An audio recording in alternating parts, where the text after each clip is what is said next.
Good day, student. Those that have enrolled in a school subject Biology Module 2, code DES-DE-BIO22. This is a contact session, and my name is, it appears on the screen there with my contact details, the cell phone number and the email address. Welcome to these very important modules in your teaching biology career. It enlightens you to the biology content that focus on the study of life, because in biology is about the study of life. The study of life here means the study of living things, both plants and animal, and how they interact with each other in the environment. Your modules is divided into 8 units. So that means it's from unit 12 to unit 19. The unit 12 read as follows. It focuses on the aspect of aerobic and anaerobic respiration. So it's talking about respiration. Remember, respiration is a releasing of energy in all living cells, inside the cells, in a structure called mitochondria. There are 2 types of respiration, aerobic and anaerobic respiration. Let's look at the next unit. Breathing system in human beings, excretion in human beings, elements of coordination and response in plants and human. So here we are looking at how plants and animal detect a stimuli and also responding to a stimuli. Now, the unit 16, it's focusing on homeostasis. Unit 17, cell division, where we look at the 2 types of cell division, meiosis and mitosis.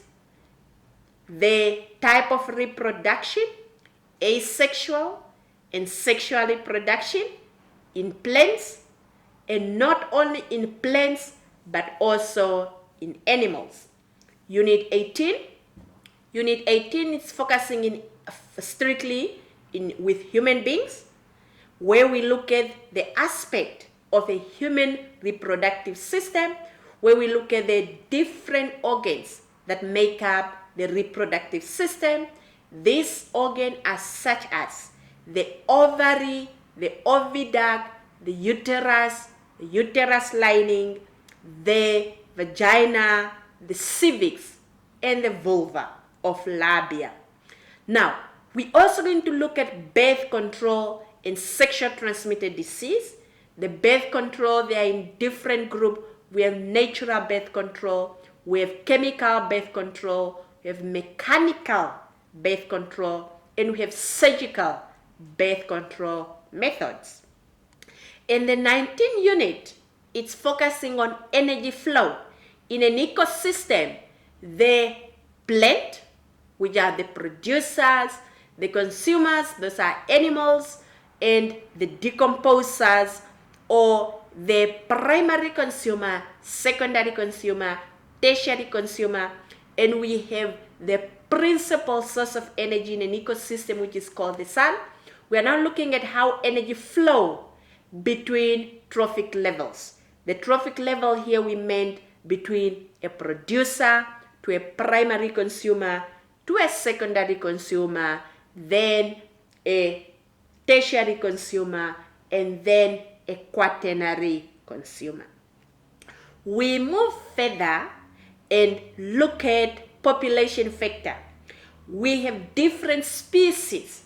Species, remember, when you're talking about species, it's a group of organisms that are capable of interbreeding, meaning that they are capable of giving birth with each other, and their offspring are reproductive offspring.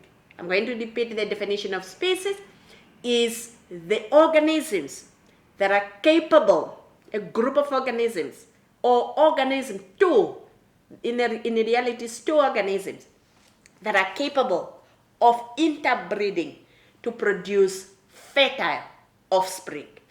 Let's move on. Now, the purpose of this presentation, it highlights the key area in these modules. And I would like to say the key areas, it's all from Unit 12 to Unit 18. Or, excuse me, Unit 12 to Unit 19. You need to read all those 8 units. Now, it also draw back based on assignment submitted in maths. It also going to look at some of the answer that you provided when you were completing your assignments or when you wrote your examination. It also going to improve how you respond to those assignments, how the question that you gave, and also the answer that you gave when you wrote your exam. It also look at, this presentation will also guide you on what you are expected to come in the examination. And I'm going to emphasize again, the examination will cover, please, Unit 12. Let's go back to that. The aspect of aerobic and anaerobic respiration up to energy flow, nutrient cycle, and population. So you need to read both of them. Not only these notes that I gave you, because I only have 40 minutes to do that and it's less time for me to cover the whole thing. Now, it also improves importance of studying the entire study guidelines. First study the guidelines. First study the study guide from Unit 12 to Unit 19. And then you come back and also go through these notes. Both of them are important. Not one or the other, both of them are important. It also set a strong foundation for examination preparation because it helps you on the key area to focus. As I said, when it comes to these modules, the key area is Unit 12 up to Unit 19. Now let's look at those key areas that you need to emphasize when you are preparing for the examination. Breathing system. Now, the breathing system, we're looking at the different part of the breathing system. But as I said, the breathing system is the Unit 13. You must start from respiration. Then we go to the breathing system where you look at the labeling of trachea, bronchus, bronchiole, and alveolus, and also the function. When you look at the following part, the trachea, the bronchus, the bronchiole, these are air passage. Their function is to only allow air to pass through or to leave. And the alveoli, this is where gases exchange take place. Now let's talk about the trachea, the bronchus, the bronchiole, as I said earlier there. They are lined. The surface of the trachea, the bronchus or the bronchiole, they are lined with cilia or hair-like structure called cilia that sweep the mucus up to the throat. The mucus which is produced by the goblet cells, and the goblet cells are inside the epithelium cells. The mucus trap the dust and pathogen, and this mucus is swept up on the throat so that we spit it out. Alveoli, this is where gases exchange take place. So the air that you breathe in is rich in oxygen.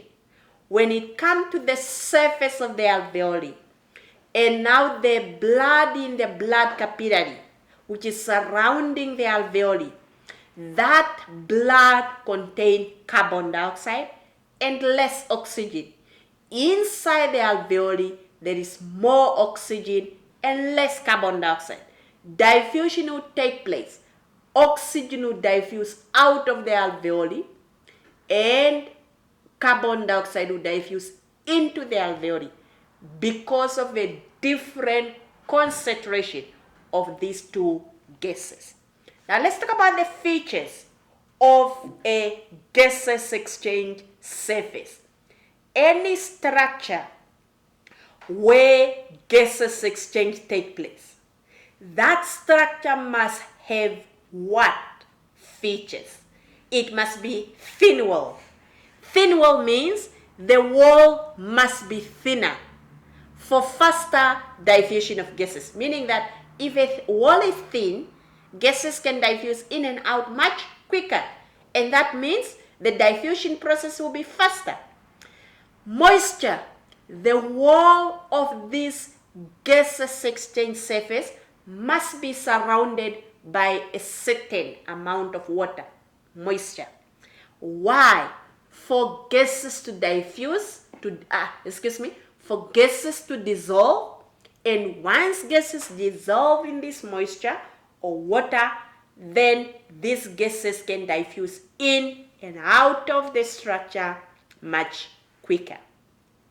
Then any gaseous exchange surface, for example the alveoli, it is surrounded by a dense of capillary network. What we mean by that, it is surrounded by many capillary. Many capillary is just to maintain the concentration gradient, is to maintain a difference in the amount of oxygen and carbon dioxide inside the alveoli and outside the alveoli, so that diffusion can take place. Let's move on. The next system that I want us to look at is the urinary system.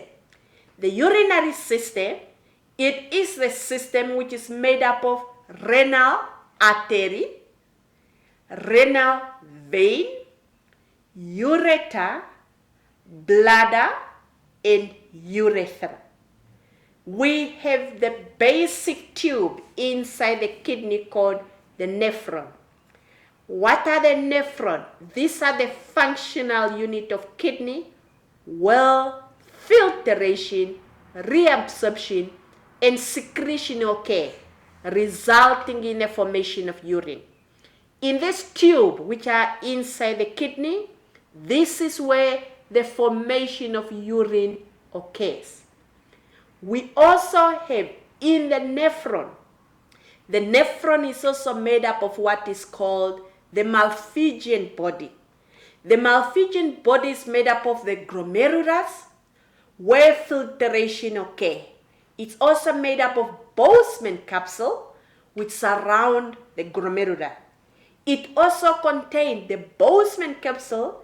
It contains podocytes.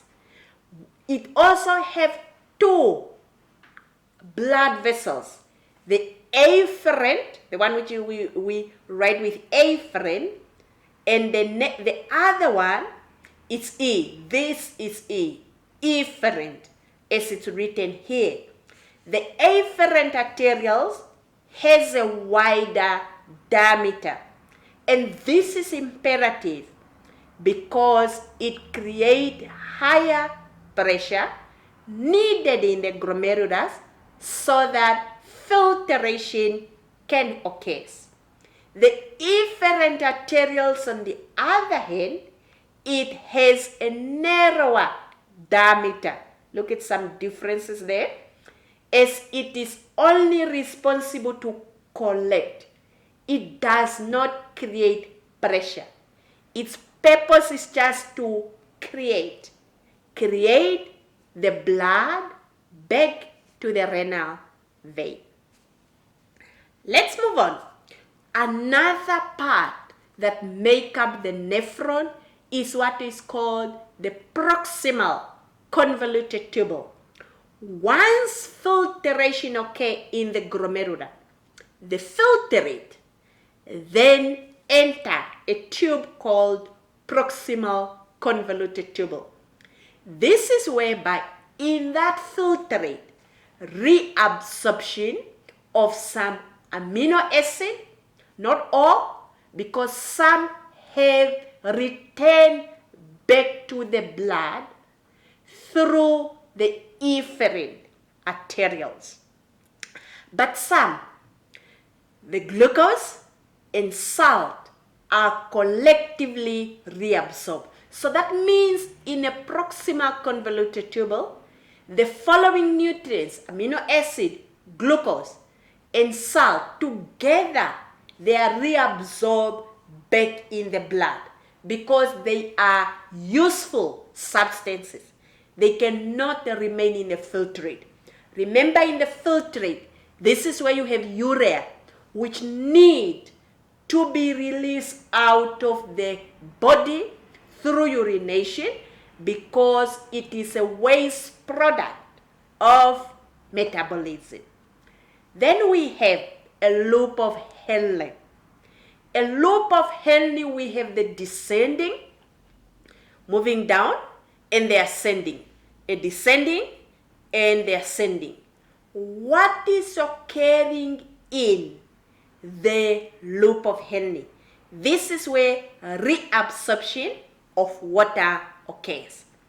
Now, please, in the loop of Henle, there is no, in that filtrate, what is reabsorbed from the filtrate is just water.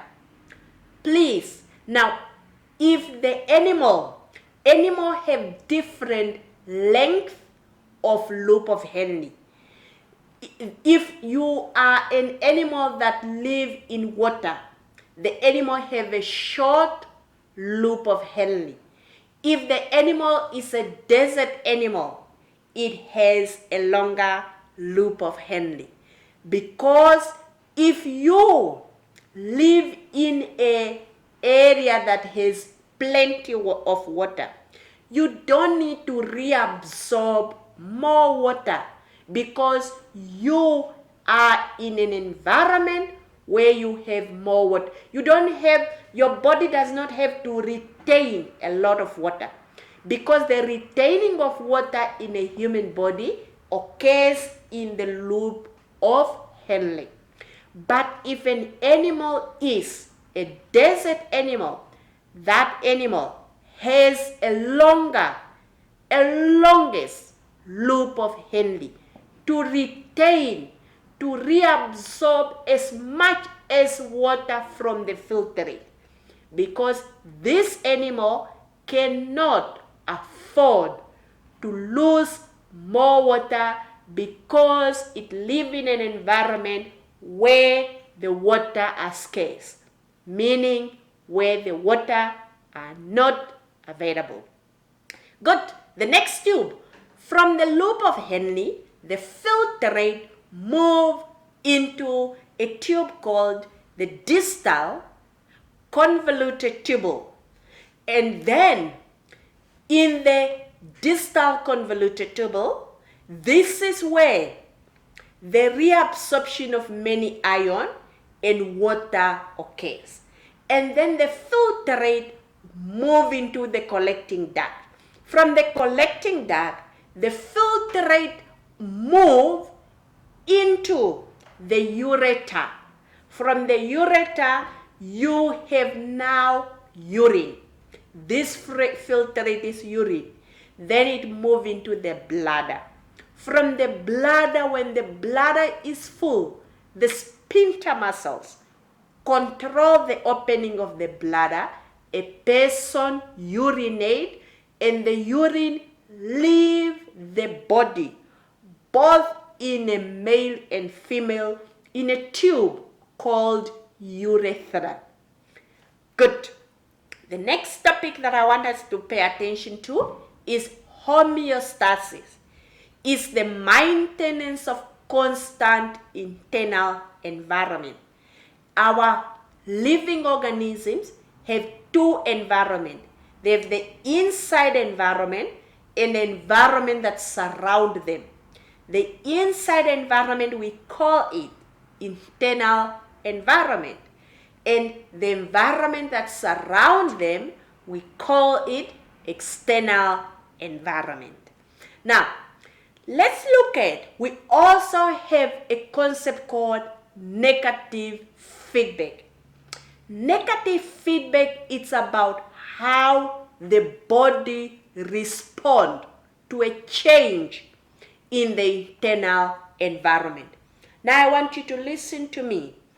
I said there are two environments, the internal environment and the external environment. The internal environment, it is always within a narrow range. Even if you drink more water, the body has a self-regulatory system that brings the water within a narrow range so that your cell do not gain or lose too much water. Now, that maintaining of the amount of water at a constant level, the temperature to be within a range of 36 to 37, the pH to be at a constant level, neutral level, pH 7, your body has what we call negative feedback. Negative feedback occurs when there is a change factor. What do we mean? There is a change factor. Let's say your body temperature drops. When your body temperature, our narrow range of temperature is 36 to 37. But now, your body temperature, you took a bath or you swim, and now your body temperature is 35, dropping to 36. How does your body respond to that? Your body sends information about the change, that the body temperature is now dropped to the brain, to the pituitary gland. The pituitary gland will instruct the hypothalamus, which is part of the brain as well, to take instruction. The instruction will be sent to the muscles and to the blood vessels so that the muscles can start contracting. The contraction of the muscles will generate heat, and the heat will increase the body temperature within a narrow range of 37 degrees Celsius or 36 degrees Celsius. Another example can also be for negative feedback of water. When you drink more water because you are thirsty, you can drink more. But when you drink more, your body remove that more water. In biology, more water, we call it excess. How does it remove more water? When the water enter the kidney. Now, remember we spoke about the filtrate. When the filtrate enter the loop of Henle, the loop of Henle will be impermeable to water. Impermeable means it will not reabsorb water because there is too much water in the body. And what happened? More water will be released out of the body, and a person urinate more frequently the urine that is clear and not yellow urine. Very good. Let's move on to homeostasis, the maintenance of internal constant environment. It is maintained through thermoregulation. Thermoregulation means controlling the amount of temperature in the body. If the temperature rises when you are exercising, the body bring it back to normal. When the temperature decreases, the body bring it back to normal. So, osmoregulation has to do. It's also another way of achieving homeostasis. Osmoregulation is about balancing the amount of water inside our body. Blood glucose concentration is ensuring that the amount of blood glucose inside our body is balanced. Thermoregulation is regulating. I mentioned about thermoregulation already. How is it achieved? It's achieved through three processes. Vasodilation. The moment you hear the word vasodilation, it has to do with the dilating of blood vessels. Dilating means the widening. The blood vessels become bigger, wider. For what? To transport more blood. More blood carrying more heat. More heat will be transported to the surface of the skin. More heat will be released out of the skin when the heat evaporates out of the skin. Evaporates out of the skin. When evaporation occurs, the body cools down, because evaporation leaves the body cooler, and that will lower the body temperature. Please, vasodilation occurs during when the temperature is higher, above 37 degrees Celsius. When the temperature drops below 37 degrees Celsius, the blood vessels become narrower. We don't say smaller, narrow. It becomes narrower. Meaning what? What will happen to the amount of blood being carried? Less blood will be carried by the blood vessels. Less heat will be transported to the surface of the skin. And also when the body temperature drops, the muscles carry out an action called shivering. This is about increasing muscular contraction to produce more heat to increase the internal body temperature. Let's talk about the anatomy of a human eye. The anatomy means the structure. We have, please everyone, this is the part that you see where we have first the white part. A white part, when you look at someone, the white part of the eye, we call it a sclera. On top of the sclera, we have a membrane called cornea. We also have a pigmented part called iris. In the middle of the iris, we have a black dot called, or some people call it a black hole, called the pupil. The pupil allows light to enter the eye. We have a lens. We also have a part at the back here which we call the vitreous body. We have a cilia body, and we have a suspended ligament here. We also have the retina blood vessels. We have a part at the back of the eye which is called the retina. We have the optic nerve that carry impulses from the eye to the brain. We have a macula here, and also we have what is called, in the retina, we have a part called the fovea, where we find many cones, and all over the retina we find many rods. Now, let's talk about, we need to know the function of this different part of the eye. We move on to, in this nervous system. The nervous system is responsible for electrical impulses. We have a concept called reflex action. These are action, fast action, automatic response to the stimuli. For example, when you touch something hot, you immediately pull your hand away.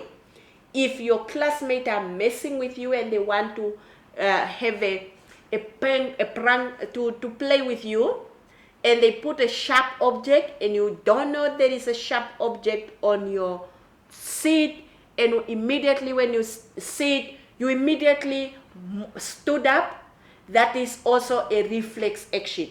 So what is a reflex action? It is a fast, automatic response to a stimuli. Any stimuli that you fast and automatic respond to it. So you respond to it without thinking about it. What is a reflex act? This word is reflex, like this. Reflex act is a pathway of nerve impulses that bring about reflex action. It's a pathway of nerve impulses that bring about reflexing. It's the impulses, how they travel. They travel very fast to make you respond fast to that stimuli. And that stimuli, if it's a hot object, your reflex action is to pull your hand or your feet away fast to that stimuli. In this case, which is a hot object. The type of neuron. In a human body, there are many neurons, but at the level of grade 11, senior level, you need to know 3 neurons. Sensory neuron, relay neuron, motor neuron. What is the function of this neuron? Sensory neuron to conduct impulses from the receptor in your sensory organ to the central nervous system. When we are talking about central nervous system, we are talking about the brain and the spinal cord. Let's talk about the relay neuron. It connects sensory neuron to the motor neuron. The motor neuron, it conducts impulses from the central nervous system to the effector. Synapses, the 2 neurons, whether it's a sensory neuron with another sensory neuron, whether it's a sensory neuron with a relay neuron, whether it's a relay neuron with another relay neuron, whether it's a relay neuron with a motor neuron, they don't touch each other. They have a gap. So, but you have the end of these 2 neurons. The end of these 2 neurons, where they meet, but they don't touch each other. We call them synapses. Synapses. The structure of the synapses. It have a presynaptic knob with a presynaptic membrane. It has a vesicles, and the vesicles, it also have a mitochondria, neurotransmitter, postsynaptic knob. This is a postsynaptic knob, like this knob here, not knob, but knob. It also have a postsynaptic membrane, a protein receptor, and a synaptic cleft. Then we have synapses. Synapses transfer electrical activity from one neuron to the other. Electrical activity is the same as electrical impulses. The presynaptic membrane is a membrane before the synaptic cleft. Synaptic cleft where the neuron diffuse. Synaptic cleft is a gap between the 2 neurons. Mitochondria releases energy needed to transmit impulses across the synaptic gap. Neurotransmitter, it carries impulses across the synaptic cleft to the next neuron. This is the function of each part that we just learned. The synaptic cleft, as I say, is a gap where the neurotransmitter diffuse to the protein receptor. The protein receptor on the other neuron. So in short, we can also say the synaptic cleft is the neuron between, Synaptic cleft is a gap between the two neurons. Vesicles. Vesicles is found in the presynaptic membrane or presynaptic neuron, and it stores various neurotransmitters that are released at the synapses and synaptic cleft. Now, let's look at our back again. Now, back to our key area, the aspect of abiotic and anaerobic respiration. Where we look at respiration, what is respiration? A releasing of energy in food substances inside the cells. Where we also look in terms of the two types of respiration, aerobic respiration and anaerobic respiration. To also distinguish between the two types of respiration, anaerobic and aerobic respiration, aerobic uses oxygen, anaerobic does not use energy. Does not use oxygen. The amount of energy released during aerobic respiration, it releases a large amount of energy. The amount of energy released during anaerobic respiration, it releases a small amount of energy. The amount of energy released during anaerobic is less because there is no oxygen involved. So we already spoke about excretion, element of coordination. We must look in terms of OSIN, what are plant growth regulator. We look in terms of plant growth regulator as substances that promote the growth in a particular cells or organ in a plant. Now, we also look at OSIN. It's a growth hormone that stimulates growth in shoots and roots. We have what is called phototropism, geotropism. Phototropism is a growth response of a part of a plant toward a stimuli light. And geotropism, it is a growth response of a part of a plant towards gravity. For example, look at the shoot. The shoot are the one where you have your branches. They grow toward the light, whereas the roots grow towards the gravity. That response, when a shoot grows towards the light, we call it phototropism. And when the roots grow towards the gravity, we call it geotropism. And we look at the difference between geotropism and phototropism.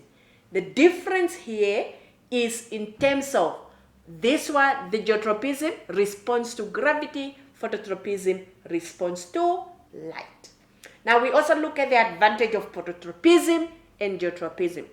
Geotropism, the advantage are it ensures the roots grow towards the gravity so that they can grow deep into the ground to absorb water and mineral salt. They should grow towards the light to expose to maximum amount of light needed for photosynthesis. We move on to cell division because I already spoke about homeostasis. Cell division, here we have two types of cell division, mitosis and meiosis. So we need to look at mitosis is a type of cell division which results in a formation of 4 daughter cells, and it involves the reduction in the number of chromosomes. In contrast, mitosis is a type of cell division which results in a formation of 2 identical daughter cell, which, so you must say, is a type of cell division which form two identical daughter cells which have the same number of chromosomes. So asexual reproduction, you need to know what it is, and what it is in terms of, it's a type of reproduction which only require one parent. Sexual reproduction, you need two parents. Asexual reproduction, all offspring are identical.